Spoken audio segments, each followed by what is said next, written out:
Patalo patula Samoa Entertainment TV maya pia maana tamua le neko yaso ai si maya fafonga. Usavali ina ile lua se fulu I tula talu na talo sanga falawa I tele mtanga lwengo leo leo. Olo ofia maua sene ititi se fulu lua tau sanga matua mai fangali. Olo na ingoa Jolivet Sofara. O Luneta Sofara. Ole ono ile fiafi ile afo le ono. Ile fiafi la vole songo fua na te anei. Nanga taile va ayolo na tino ilo na ainga petai. Ole talo sanga mtanga lwengo leo leo longo ane so se ofisa la tane. O ole telefoni lua sfamtalanga ole nei teine ole tau sa ili nei.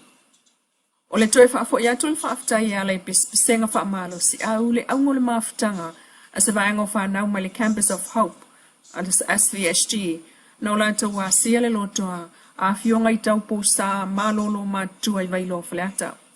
Na mole mawina le anganga ole fia ai ole fa'aftai mai le fionga Sister Makalita wa iwa sfulu iwa tau sanga ole soifua.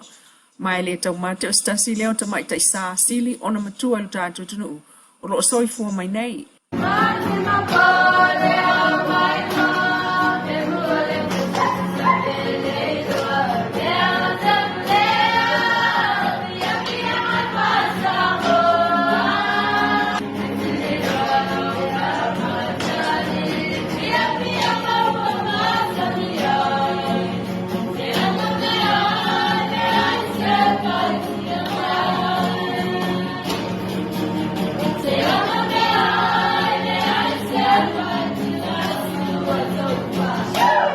Ole o atu iai o whanau ole tō manga le vai o sanei mamoli mawina mai le pulenga.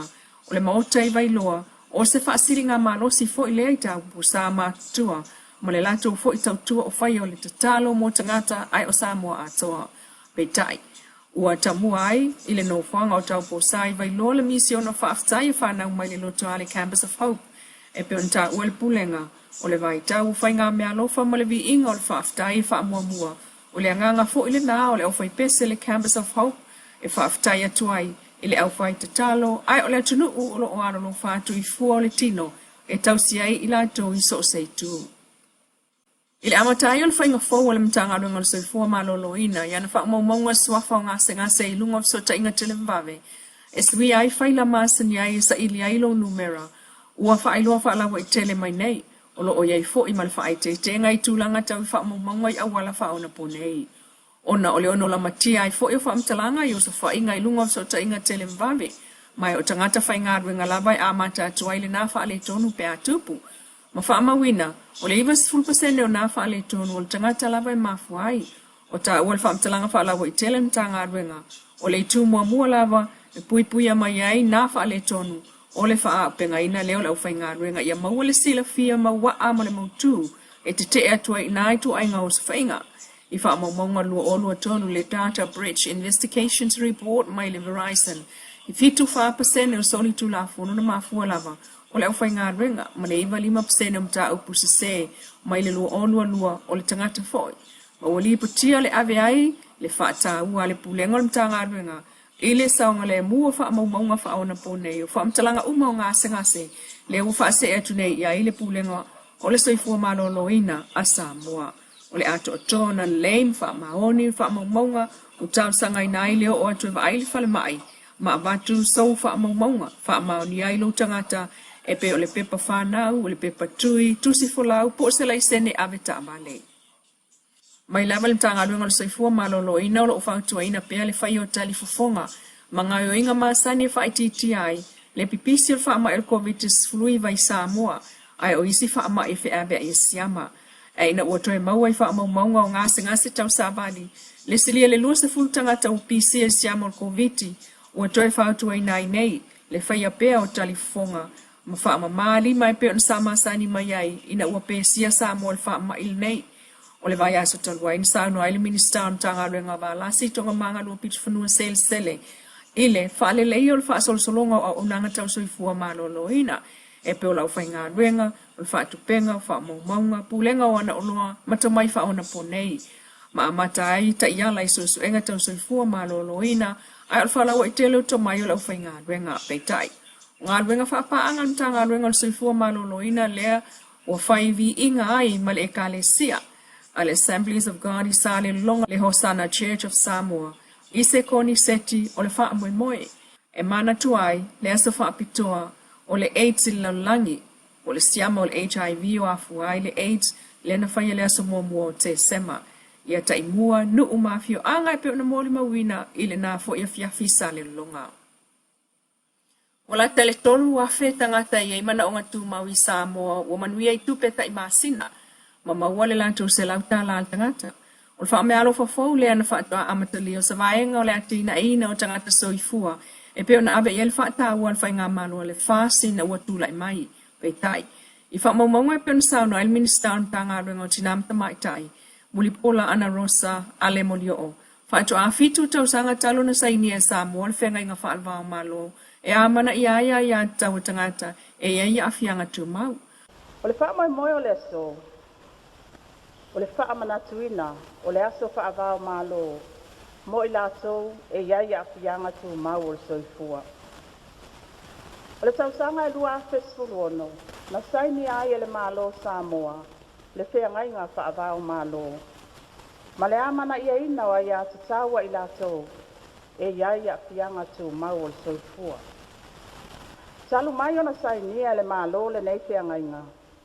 E tele tau mawhainga o whaatino, mo le una ia, ma le amana ia ina, o ai a te taua i lato, e iai a fianga tu mau o le soifua. E au fia ai le fausia ina o ta iala, mawhainga whaavai tala whea ngai.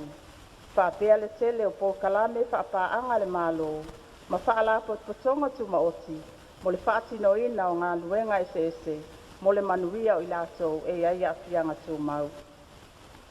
O nisi o tāpenanga te tele le malo, mo le manuia o i lato, e iai a fianga tu mau o le soifua. E au fia ai ma le fausia o le whainga whaavai, mo i lato e iai a fianga tu mau, National Disability Policy. Le tūla fono whaatontonu, mo le fausia o whale, National Building Code. Whaamawina i le tausanga lua olua ta se la ta le 3% o le whaitaua whai. O i lato e 5 tausanga malunga atu, o le tātou atunuu, o i lātou ia iai a fianga tu mau. E tu sale nā ma le 5 afe tangata. Pei ta ia le o whaitau li ai i lātou i lalo ifo le 5 tausanga le mātutua. O le vai asa nei lea nālo iai le aso whaapitoa mo tangata iai a fianga tu mau le soifua. Nisi mta upo le whamisinonga pe ana lipoti le Samoa Global News. O le amatanga o le vai aso le ana tūla ia ilunga le whamisinonga le tamaita ia seira malifa. O ia leo lo tua ia ilona ave e sea mai o se tino i tupe tasi te sima le 5 miliona tala.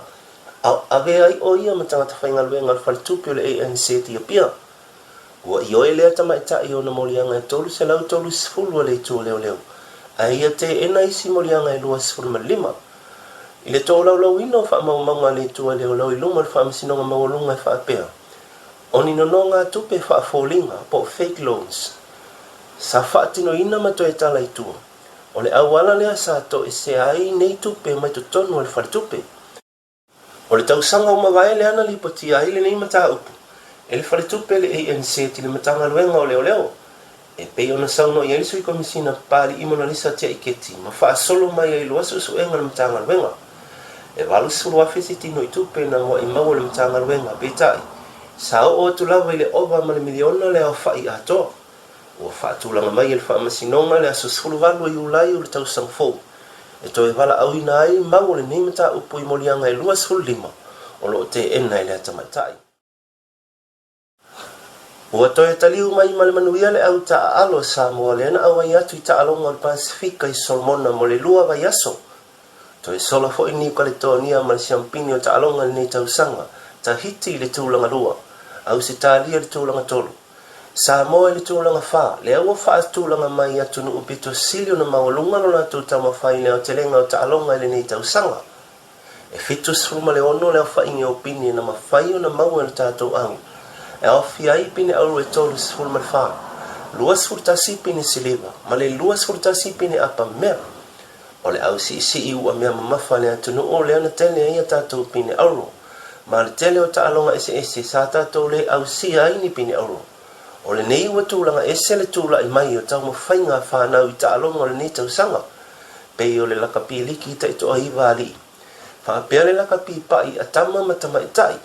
ma le tele o ta'aloga uma fai ona mau ai tatou pini mo le taimi muamua na mamoli le faafetai e le pulega o ta'aloga ese le tapuaʻiga le atunuu o i'u ai ma le manuia le fa'amoemoe ona ialo ma fanau ma o lea o le a toe tapena atu fo'i ma o lesi fatausaga mo ta'aloga i le pasifika o le a tali malo ai tahiti i le tausaga e 2 ma le 27. Lo Samoa Entertainment TV mai ia pia mas whaau pōponga i le aso atai au i le alofa o le atua ai whasoifua ia.